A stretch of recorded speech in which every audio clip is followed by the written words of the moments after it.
What's up, everyone, and welcome back to the Best You podcast. In today's episode, we're diving deep into the science of prediabetes and type 2 diabetes with Dr. John Poothullil, an expert on metabolism and blood sugar.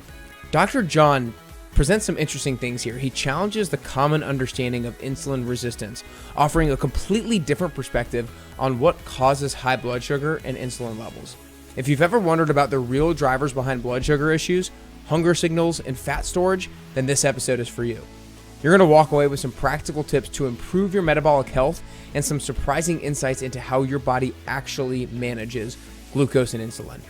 Before we get started, don't forget to hit the follow button on the Apple Podcasts app and on Spotify. And if you're watching on YouTube, make sure you hit like and subscribe down below.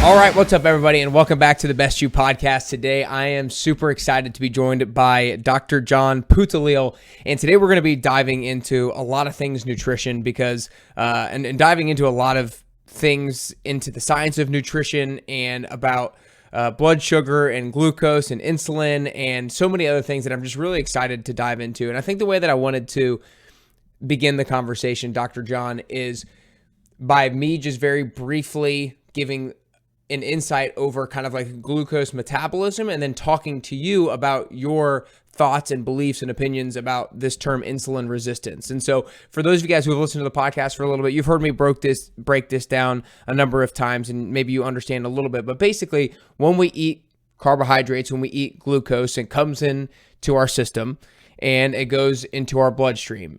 And the intent is that our cells want to use that glucose for energy. And so when glucose comes to the outside of the cell doesn't know that the glucose is there, but then the pancreas secretes insulin, and insulin essentially goes to the outside of the cell and essentially knocks on the door and is like, hey, there's glucose here. Do you want to use it? And then that information gets sent to the nucleus of the cell, and the nucleus of the cell has to decide, like, okay, do we want to bring that glucose in to be used for energy, or are we already at capacity and do we not need it? And if it's like, yes, we want that for energy, then it sends what's called a GLUT4 receptor out to the cell membrane to bring that glucose in to then be used for energy. If the nucleus of the cell is like, no, we don't need it right now, then the glucose stays out in the bloodstream and keeping our blood sugar levels higher. And if we have blood sugar levels that are too high for too long of an period for a period of time, then that can be damaging for a number of different reasons. Now, what a lot of people describe the scenario in which insulin comes, but the cell continues to say, we don't need glucose, we don't need glucose, we don't need glucose. A lot of people call that insulin resistance.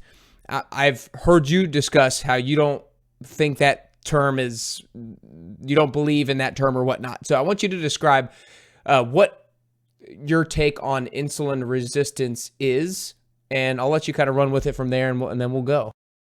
Yes, anytime you want to interrupt me to ask me a question, please do so. Let me set the parameters or the baseline. There are 500 million people in the world with type 2 diabetes.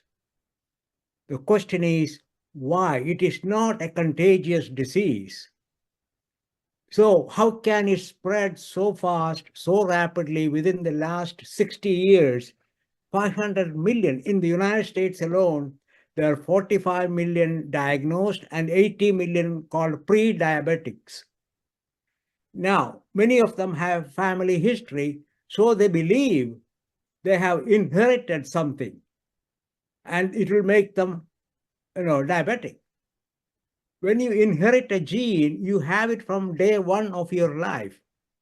Why does it wait until age 40 or 50 to exhibit that you have type 2 diabetes? And then when that happens, the endocrinologists say your cells are resistant. Okay, let's look at that a little bit more closer. First of all, the body is resisting insulin. Insulin is one of the 50 hormones in the body. Why did these cells pick on insulin? What is the reason? Endocrinologists have no reason why these cells picked insulin.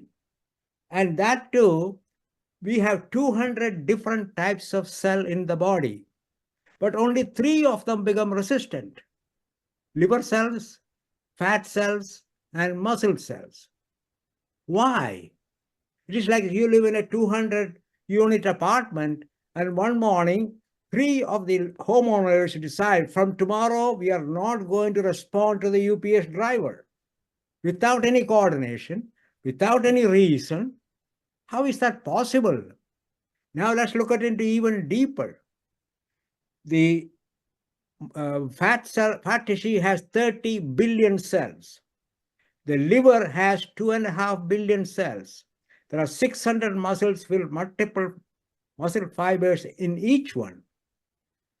Who is coordinating all this? And they all happen at the same time.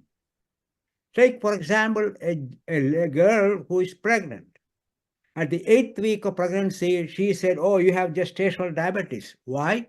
Oh, the same 3 cells are resisting insulin. Why? Oh, we don't know why. We are still looking into it. That is 80 years, we are still looking. First, they thought there is a placenta is sending some molecule. Only 10% of the pregnant women get gestational diabetic. What is so special about that? They have not identified a molecule. Okay. And then after they deliver, within days, it disappears. How can an insulin resistance come and go, a temporary insulin resistance? It makes no sense. Right? And then if you treat them with insulin, okay, the blood sugar goes down, but that does not prevent them from having complications. There's 50% chance of having kidney damage, 25% chance of having vision damage. The neurological deficit, the nerve cells, it is 60%, 2.5% amputation. Then there is countless number of people who develop heart attack, Alzheimer's. Now, let me just tell you this story. My friend, we were bridge partners. One day, she did not come. And we asked her when she came next time, what happened? And he said, my son was 55 years old. He was on insulin. He was controlling his blood sugar with insulin. And he was invited for a party. And he looked at the spread and, oh, this looks so good. So he went to the side room, took an extra shot of insulin so that next morning his blood sugar will be normal. He took a couple of glasses of wine to boost his appetite. He felt a little tired. He lay down on the sofa. He never got up.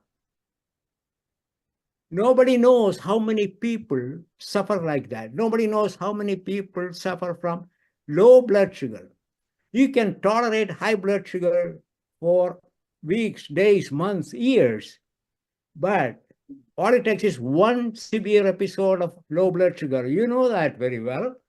You are a nutritionist. You can understand that. We need to teach our audience. Now you may ask, how come we are treating these people with insulin? This is great. And I hope everybody is really understanding the value behind you kind of really taking a step back and breaking this all down. You're basically saying that, yes, like maybe cells are not responding to insulin, but people don't really, when people are saying insulin resistance, they're not really giving an explanation as to why this thing is actually happening, as to why glucose is not going into the cell to be used for energy. They're just trying to they're just giving a term, but not an explanation for it. Is that what you're saying? Yes, exactly. You understood correctly, and I knew you would because of your background. Amazing. Now, what I would like to say next is, how did that message, how did that idea came about? You're saying that the notion of the body not responding to insulin is something that's not good. It is something that's not healthy. It's just that insulin resistance is no explanation for it. What I'm saying is it is completely wrong in type 2 diabetes. Okay. Let me give you an example. Suppose you have a hybrid engine car. If the car runs on gasoline, is it resisting electricity? And vice versa. If it is running on electricity, is it resisting gasoline? Because our muscles are the biggest users of energy, glucose energy. That's like a hybrid car. It can use either gasoline or glucose to produce energy. If it can use fatty acid or glucose. If there is fatty acids available, the muscles automatically switch to fatty acid burning, leaving glucose in the blood. When the fatty acid level goes down, it will use glucose back. So how can it be resistance? Just like suppose you had a big meal. By the way, what is your favorite food? I usually, I mean, I'll say the traditional, maybe like a hamburger or pizza, let's say, but Okay, well, let's take hamburger. You had a big meal of pizza, and then I bring you a hamburger. Will you eat it on top of that right there? I might because I like it that much, but I'm going to be pretty full. Yes. When you're full like that, would you enjoy it if you eat it? I would enjoy it, but not as much if I was hungry. But you will, when you have not had the pizza, you will enjoy it, gladly. That is what is happening at the muscle. Muscle does not need glucose because it is already producing enough energy from fatty acid. Now, how do we know that? At the time of diagnosis, most people don't have any muscle weakness. They can run, they can play, they can professional sports. So where is the energy coming from? If they are refusing glucose, they have to have an alternate source of energy. And if there are plenty of energy there, why would the muscle want to get glucose in? It's as simple as that. I call it the fatty acid burn switch. It is switching to fatty acid burning instead of glucose. When the fatty acid is not available, it will go to glucose. This is what happens in the gestational diabetic case. The girl will be prompted by her friends, her family. Oh, eat for two. You're eating now for two people. Eat this. This is good for the baby's skin. This is good for the baby's bone, height, complexion. And she eats and eats, fills up her fat storage capacity. Now, let me explain that a little bit. In the United States, 85% of people type 2 diabetes are obese. In India, 60% of the people with type 2 diabetes are not obese. Right now, the medical science has no explanation as to why a lean person develops type 2 diabetes. Just like they don't have an explanation for the gestational diabetes. Let me give you a very simple example. Suppose we have two different refrigerators. One holds 10 cubic feet, the other one 20. If you go and buy the same amount of grocery, the 10 will get filled up and the rest of the grocery will stay outside. Each of us inherit a certain volume of fat storage capacity from our ancestors. That is genetically determined. And that fat storage cells are produced in the womb. So if the mother is undernourished, you'll have fewer fat storage capacity, or if genetically it's programmed, you'll have few fat storage capacity. And as you grow up, if you fill that up, because any excess food energy that you don't use before the next meal has to be stored. And if the storage capacity is full, namely the fat cells, the fatty acids stay in the blood. Muscles start using fatty acid. The glucose is needed. Blood sugar elevates. And you have prediabetes and diabetes. Okay, this is great. Let me take a step back and break things down a little bit. So what you're explanation is for the cell to be resistant to insulin, or the cell not taking glucose in and not responding, is that it doesn't need it because it has enough fatty acids inside to already use the fatty acids for energy. So it doesn't need glucose. So it's not that the cell is resistant to insulin. It's just that the cell already has enough energy from fatty acids. So it's just like, I don't need you right now. Is that right? Right, exactly. The cell is not responding, not resisting. When you say not responding, it is passive. So endocrinologists have no reason to act. But if you're resisting, you want to fight. Gotcha. Okay. They are manipulating the psyche of the listener to get what they want. So if I'm using an analogy that I've heard you actually use before, is like if insulin is a doorbell and it's ringing the doorbell of the cell saying like, hey, there's glucose here. What you're saying is like the cell is not at the doorway saying, no, you're not allowed to come in. The cell is just not going to the door. When the doorbell rings, the center, the control center, has to decide whether to send a carrier to the door, open the door, load it in with glucose and bring it in. If the center does not need it, now, by the way, each cell is an independent living unit. Just like you make the decision for your family, the nucleus makes the decision for the cell. And interesting part is the cell will not accept any nutrient just because there's plenty of it outside. It admits only what it needs. Unlike humans, we eat even when you are not hungry. Whereas at a cellular level, they are much more strict. That is the issue. One is non-responding, the other is resistance. So it started with non-response, and that did not go very well. So the endocrinologists gradually switched it to resistance.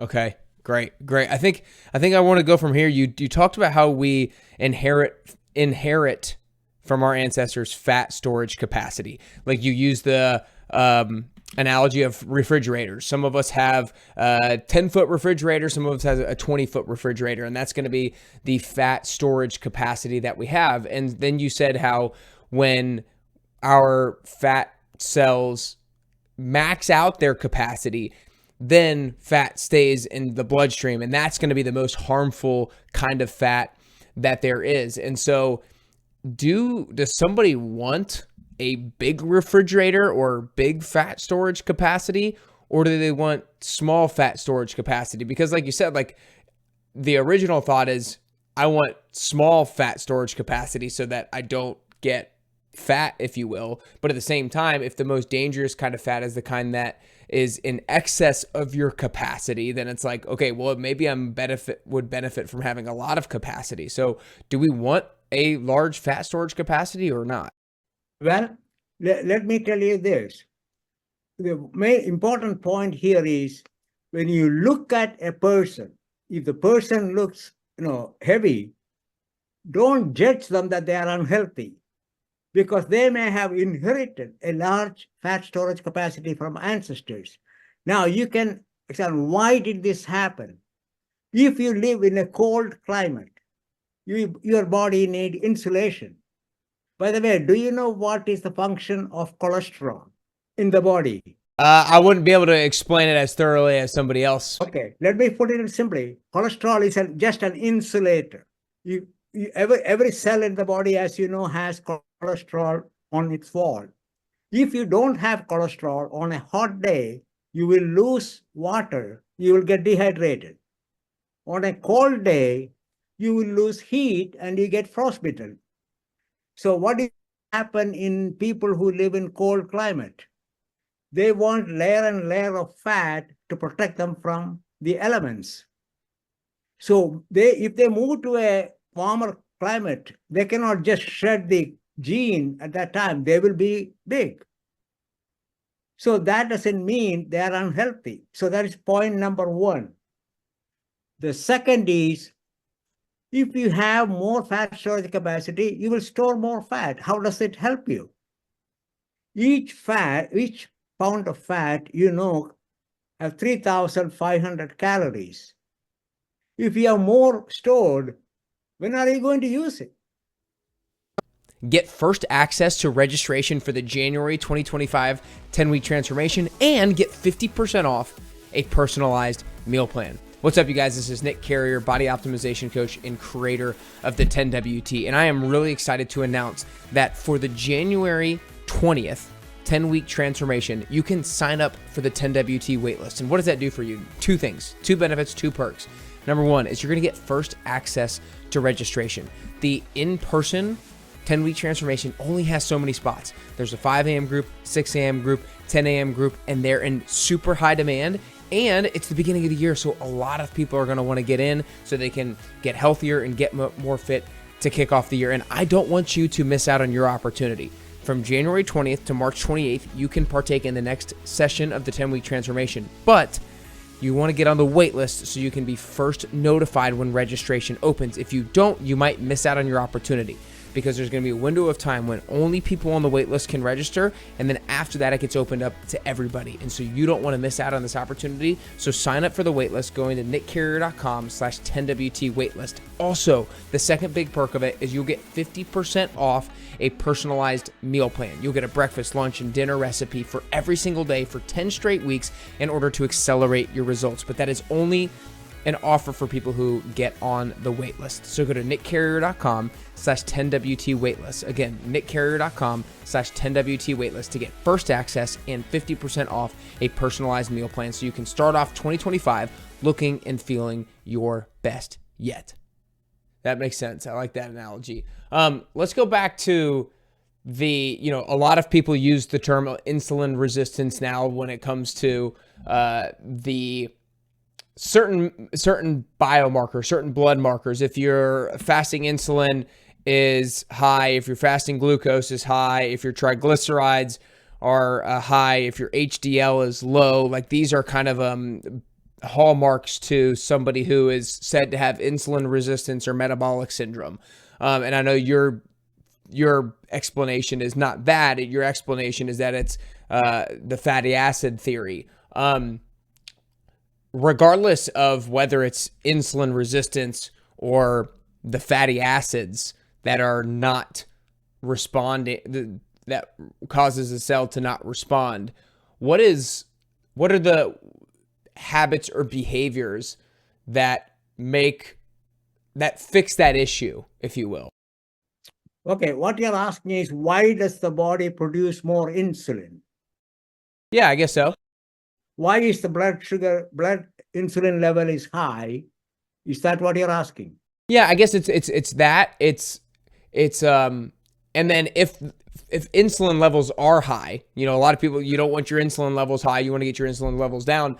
How do you actually go about doing that? Oh, that's very easy. The number one trigger of insulin release is blood sugar level. You reduce the blood sugar level, insulin goes down immediately. Now, that reminds me, many people experience a mid-morning blah, the loss of energy, a mid-afternoon blah. Look at their prior meal, breakfast, load of complex carbohydrate.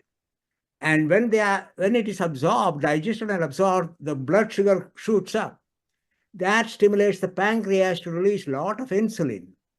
And in some people, the insulin overshoots, it pushes all the glucose into the cell, and you get hypoglycemia. And the same thing happens after lunch, after breakfast. Just if somebody has that experience, ask them to practically don't eat any complex carb in the morning or at lunchtime. See what happens. Cut down the amount to 1/3 of what they have been eating before. They will not have that mid-morning blast reaching for an energy drink or a snack. They don't need it. That is strictly artificially produced. By the way, if you boil some rice, can you enjoy eating it by itself? Like if you make rice and just have rice by itself? Yeah, by itself. I mean, I think you can enjoy just rice by itself, yeah. Have you ever tried it? Well, I mean, I don't usually have just rice by itself, but Right. Why? Because it is not enjoyable. There is no receptor in the mouth to pick up the complex carbohydrate. The receptor in the mouth is primarily for disaccharides, as you know, glucose, maltose, and sucrose. So you don't enjoy it. Now, look at a toddler. Do you have any children? I do not know. Okay. Look at your nieces or nephews, 2 to 6 years of age. You'll observe three things. They will eat only when they are hungry. Grandma makes 10 different items. The child will eat 3 or 4, what the child likes. And next time, grandma makes more of those and child won't even touch it. When the child is done, he or she could care less how much is left on the plate. The child will go out and play. In essence, at that age, the child decides when to eat, what to eat, how much to eat, and grow up normally. We all had the same faculties when we were growing up. Then what happened? Why are we eating? Oh, this is my friend's birthday. Oh, this is my anniversary. This is somebody celebrating. Oh, this is a festival. We are not eating because the body needs it. Our conscious part is overriding the subconsciously made solid foundation. And gradually you start changing. Do you know at what age that start changing? I don't know. You said 2 to 6, so maybe 7 years old. Exactly. Why? Because at that time they start listening to their parents. We have to go a long journey. We cannot stop anywhere. You have to go play game. You need food. You need energy. The child gradually disconnects the normal control mechanisms and the child eats and eats. So many young girls, they become obese in the time when they are starting their periods and they develop polycystic ovary syndrome. They get their periods messed up. They cannot have babies.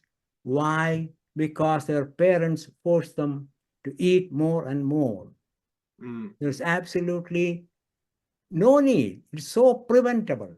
So you think as like a parent, it's just really important to like try not to like tell them to eat or don't tell them not to eat. Just let them do what feels right to them based off of their satiety signals and based off of what they're feeling.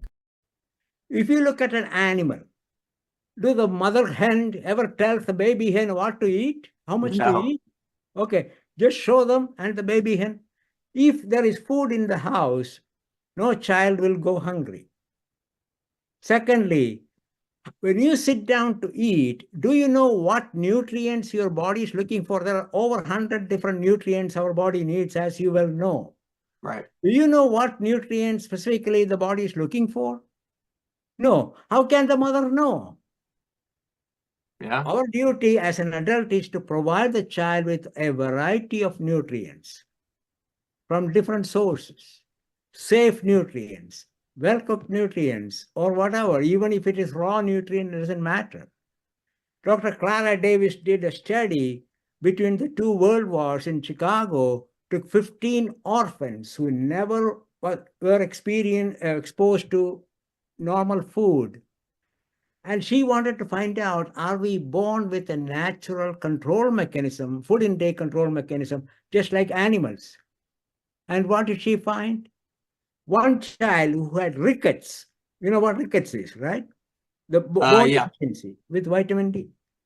She put cod liver oil on the tray and the child voluntarily drank it until the bone healed. Then he never touched it. Now, how is that possible for his brain to know what nutrient is missing, how much, and when is it, which food source it contains? How can a mother know those things? Yeah. Can't. But the child knows. The child's brain, when you sit down to eat, only your subconscious mind knows what nutrient you are looking for. The brain will reward you when you take that first bite in response to hunger. it feels so good. In about 5 to 10 minutes, the intensity of enjoyment has gone down. Why? Because the brain says, we have gotten enough nutrients from this food, forget about it. We don't need this anymore. If you bring in a new food, you will enjoy it. So all you have to do is listen to your own brain. But we are so preoccupied with the TV, with the game, with the conversation, with the whatever, we don't pay attention to what the brain is trying to tell you. And of course, the parents help the children to get over it and override it from childhood. Yeah. No, I love this. And I know that you're like an expert on satiety and hunger and stuff like that too. So like when we're eating, how does being distracted, I'm trying to figure out the right way to ask this question. So basically our hunger hormone is ghrelin. Our satiety hormone is leptin. That's telling us, hey, you're full, you don't need anything more. How is like distraction and other thing, does it like numb us to leptin, to the sensation of leptin, if you will?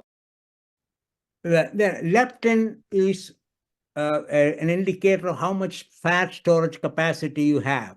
It has nothing to do with when you are eating. That's a completely different, that's a long-term storage. Leptin has nothing to, it does not change when you are eating. Okay, that's a different story. What is happening is very simple.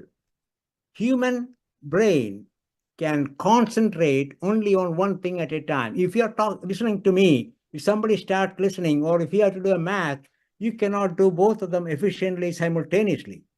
You can multitask, but if you're concentrating, only one at a time. So if the control center is listening to the responding to the signals coming from the mouth, but your eyes are looking at a movie or a sport, or ears are listening to a conversation, what is coming from the tongue and mouth is ignored. The priority is always for visual signals, then auditory signals. When you are eating, if you hear a sudden sound, you immediately change your attention. So that is the problem. In modern day, the wrong type of food, and there is one more thing. Can you see in nature any food from which adult humans can get nutrients from without chewing? No. Why? Because when you chew, the nutrients are released onto the tongue and they pick up, send a message to the brain, okay, this is coming in, and the brain has to decide. If the brain knows this is what you need, it creates a sensation of enjoyment. And as the nutrients are going down, these metering devices are not only telling the brain what is going in, but how much. And the brain knows what the deficit is. When the receptors record, okay, this much has gone in. Just take an example of thirst. Can you predetermine how much volume of water will it take to quench your thirst at any time? How long does it take you to drink the water to quench your thirst? A couple of minutes? By the time you finish drinking, the water is still in your stomach. It has not been absorbed into the body yet. How did the brain know you don't need any more? I don't know, this signal from the mouth? Exactly. What I'm suggesting in my book is there is a similar mechanism for solid nutrients also. Gotcha. So if you take a large bite and swallow it, if you drink something, nutritional drinks or purees, the brain has no clue how much you have taken in. Gotcha. And that has to be stored, and you get fatty, and then you have fatty acid, then you have what we talked about. Yeah. Wow. That's fascinating. That's fascinating. You mentioned how leptin is dictated by your fat storage capacity. Now, if somebody who has excessive body fat loses body fat, they always have the same fat storage capacity. It's just that they have less fat in their actual fat cells, or their fat cells get smaller? I guess when you lose body fat, your fat cells get smaller, but they simultaneously always have the same capacity. Is that right? Okay.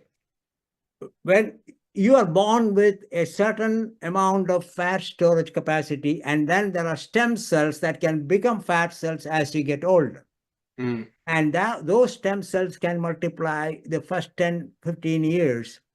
And then in an adult, the stem cells don't divide.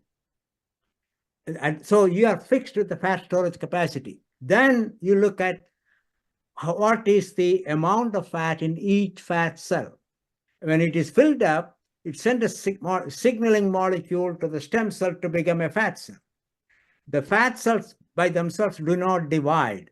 Each fat cell has to come from a stem cell. If the stem cells are all used up because you have been eating and gaining weight, then there is no more stem cells to come online to store fat, and you are stuck.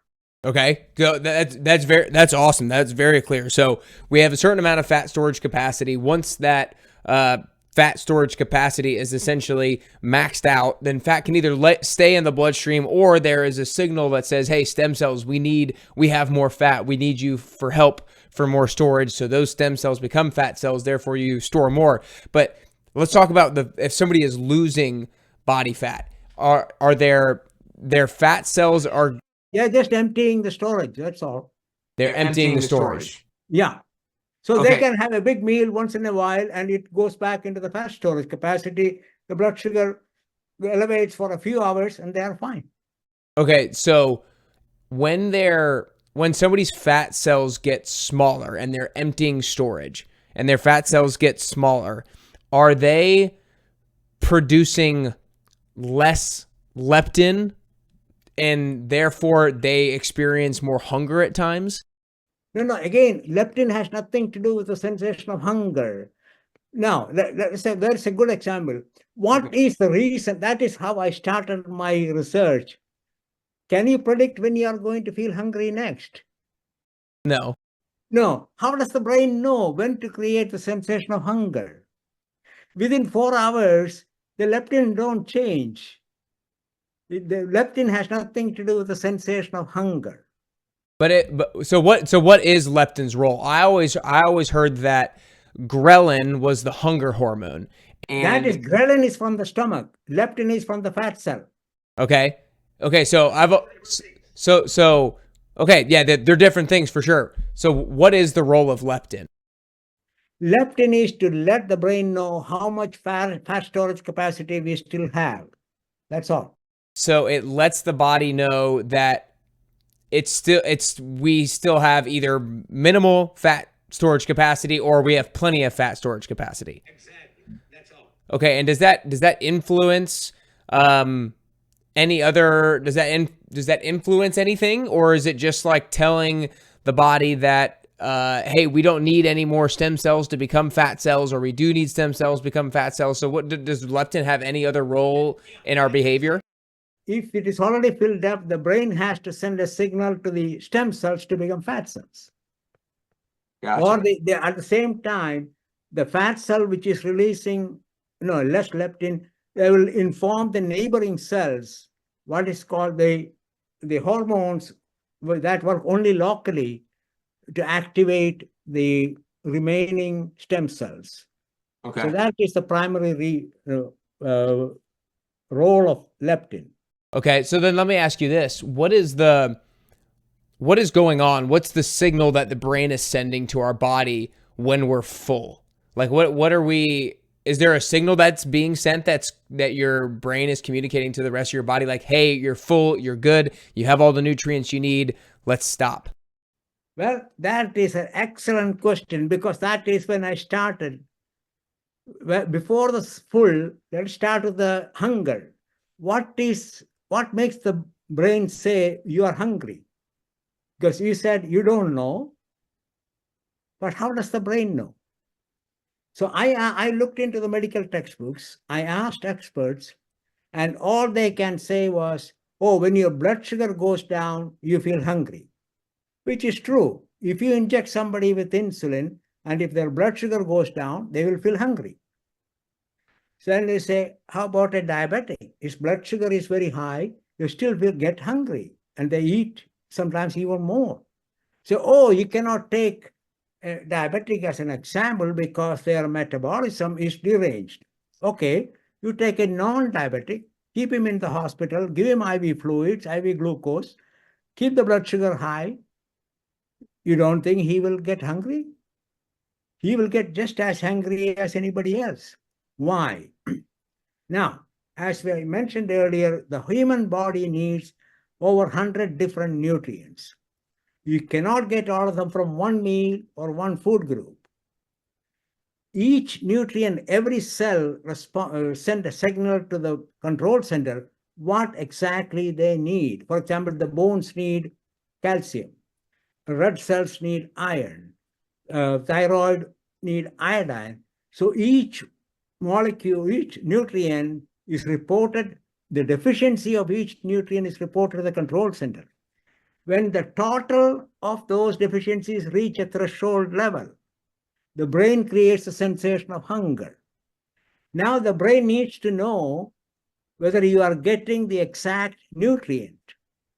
Just like as I explained in the child with the bone deformity because of vitamin D deficiency, when the child drinks cod liver oil, that message is sent to the brain. Okay, we have gotten enough of this. We don't need any more.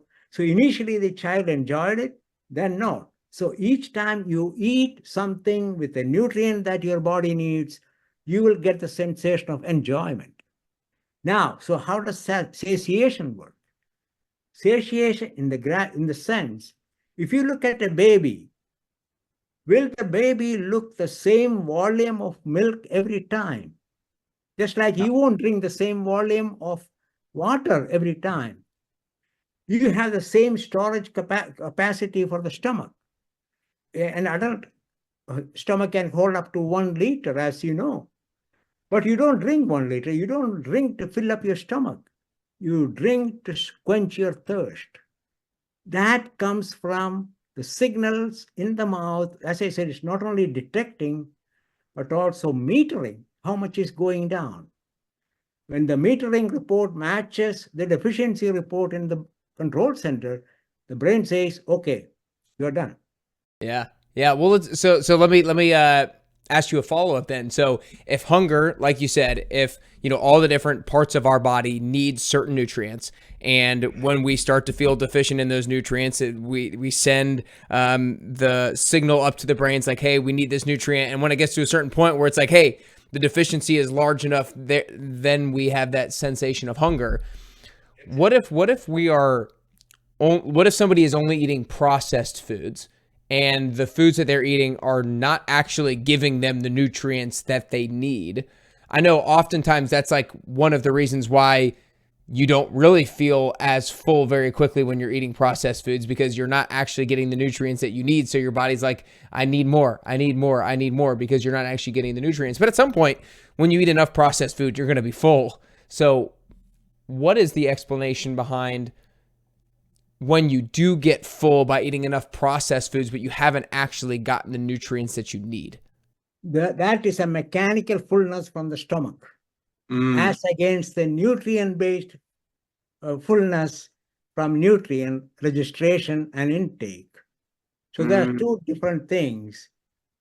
So that is what most people say, oh, it takes 20 minutes to fill up your stomach. That is exactly what happens as you get older. Remember, at age 6, you start listening to the parents, and then they are forced to change from the natural control mechanism to a mechanical mechanism of fullness of the stomach.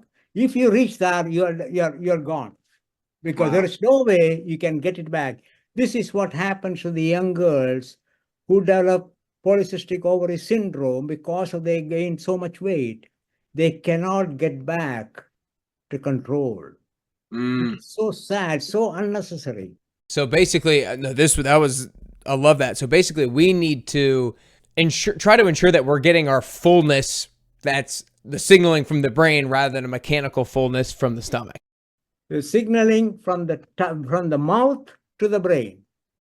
And what is that signal? Is that a particular hormone, or what is that signal? No. The degree of enjoyment, as I told you, when you are hungry, if you take that first bite, it tastes so good.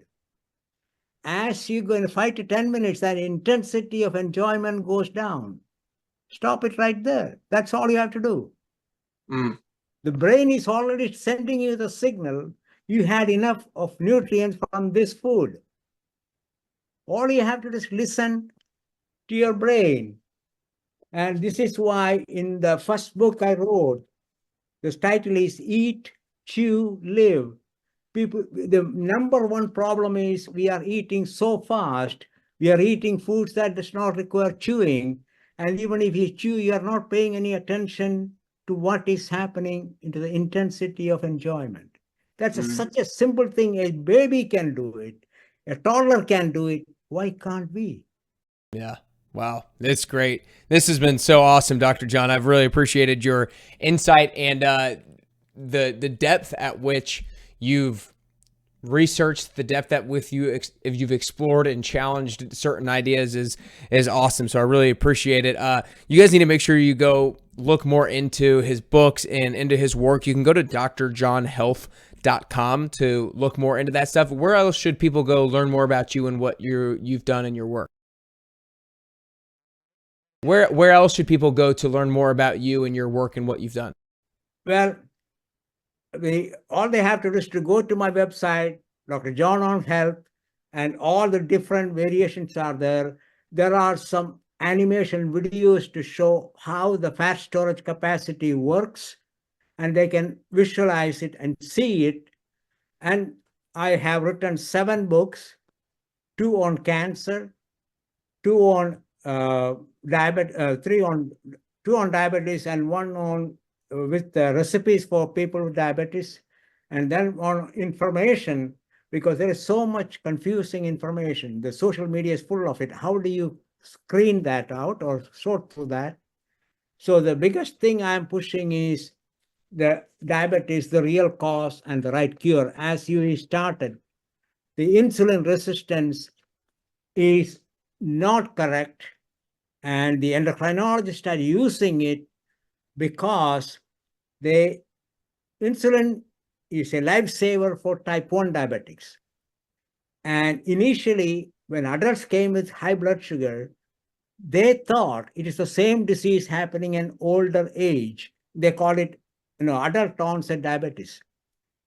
At that time, there was no measurement available to measure insulin in the blood.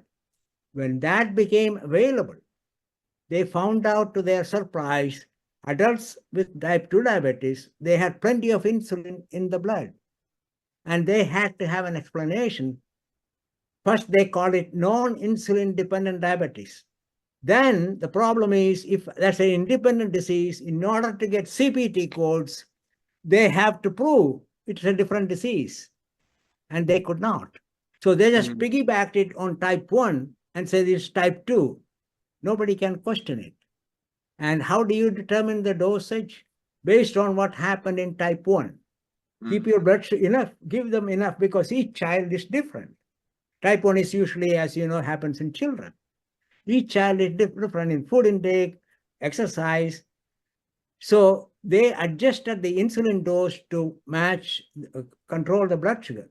And they applied the same paradigm to type 2 with no evidence.